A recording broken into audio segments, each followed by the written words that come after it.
Maraknya pendirian pabrik kelapa sawit tanpa kebun dan aksi pencurian TBS di sejumlah perkebunan di Sumsel, Pemprov Sumsel bersama APH mengambil langkah tegas akan memproses sesuai hukum terhadap aksi kejahatan yang timbul dalam pabrik sawit. Pemerintah Provinsi Sumatera Selatan bersama aparat penegak hukum menyatakan akan mengambil langkah tegas terhadap maraknya pendirian pabrik kelapa sawit tanpa kebun di sejumlah wilayah.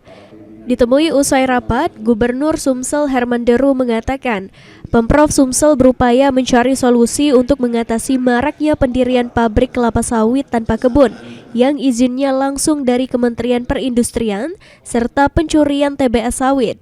Pencegahan harus dilakukan dengan cara preventif seperti memberikan CSR, pencegahan melalui pemasangan CCTV, serta pengawasan ketat namun tetap humanis.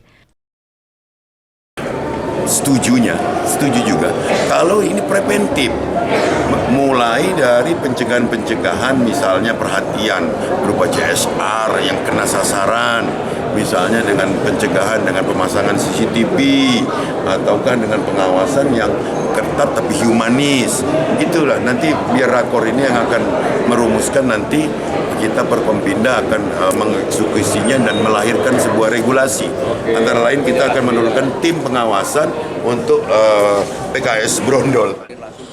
Sementara itu, Kapolda Sumsel Irjen Pol Andirian R. Jajadi mengatakan, Polda Sumsel telah melakukan identifikasi sebelumnya.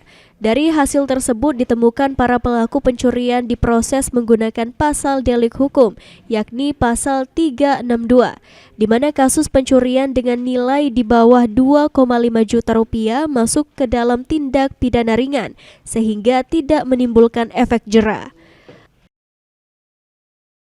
Delik umum, yaitu pasal 362. Nah, kita tahu bahwa pasal 362 KUHP yang lama, ya KUHP yang lama ini itu dilapis ada ketentuan lain, surat edaran Mahkamah Agung nomor 2 tahun 2012 yang menyatakan dalam kasus pencurian dengan nilai kerugian di bawah 2.500.000 itu merupakan tindak pidana ringan. Melalui penegakan hukum yang konsisten, Sumsel dapat meminimalkan praktek ilegal di sektor perkebunan sekaligus menjaga stabilitas pasokan sawit di daerah. Ilham Wahyudi, PAL TV.